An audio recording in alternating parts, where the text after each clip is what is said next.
Databricks CEO Ali Ghodsi recently argued at a Stanford seminar that by reasonable historical definitions, artificial general intelligence is already here. We currently have models that outperform humans on a wide variety of general tasks.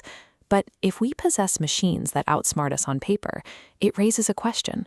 Why hasn't a global economy completely reorganized itself? Why are millions of employees still manually grinding through variance analysis and forecasting in spreadsheets? The answer lies in the deployment gap.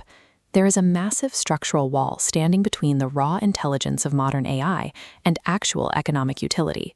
Moving that intelligence from the lab to the enterprise requires squeezing it through three specific bottlenecks: context, control, and power. The next phase of the AI supercycle isn't waiting on smarter code. It depends entirely on building the physical and organizational infrastructure necessary to deploy the tools we already have. The first bottleneck is a lack of tacit knowledge. Every business runs on unwritten rules and highly specific context, the kind of expertise that resides in long-tenured employees rather than training data. A standard chatbot lacks this organizational context. You can provide a massive language model, but if it doesn't know the specific nuances of your internal data and processes, its utility in a corporate environment remains limited. This is why the industry is shifting toward agentic business. Instead of building tools that simply answer text prompts, companies are building agents designed to adopt and execute entire end-to-end business processes. We see this in the launch of ChatGPT Work, integrating agentic capabilities directly into desktop workflows. By accessing local files and browser tabs, the AI can finally bridge the gap between general intelligence and specific business context. AI moves from a novelty to a utility the moment it functions as a partner integrated into corporate infrastructure rather than a standalone tool. Even with context, companies hit a second bottleneck: the immense financial cost and security risk of renting access to frontier models from external providers.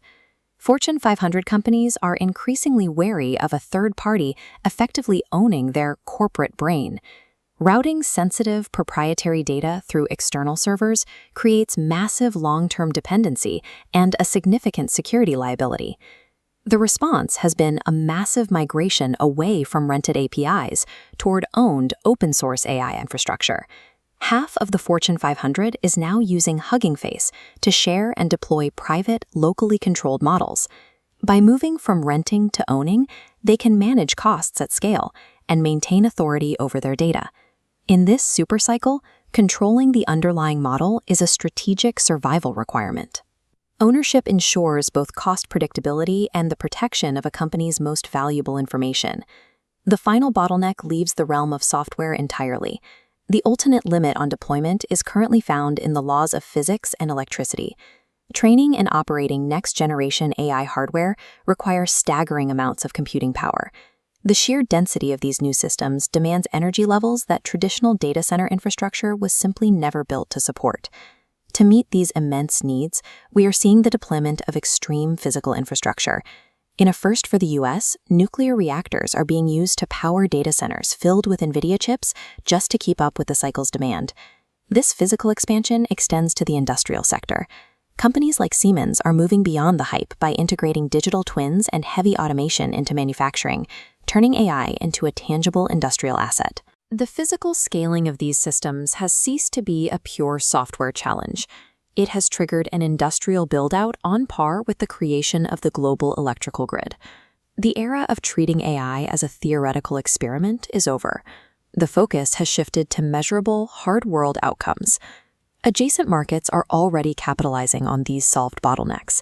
In fintech, Robinhood is deploying agentic AI to automate wealth management at lower costs, using those efficiency gains to drive their international expansion into the UK and Europe. This integration extends to the physical world. Lime has moved past the experimental phase by using smarter systems to optimize its fleet, turning micromobility into a solution for municipal congestion, while finally reaching free cash flow positivity.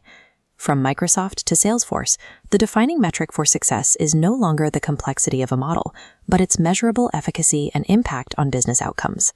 The next decade belongs to the enterprises that cross the deployment gap. Success now flows to those providing the context, securing the control, and supplying the physical power to keep these systems running.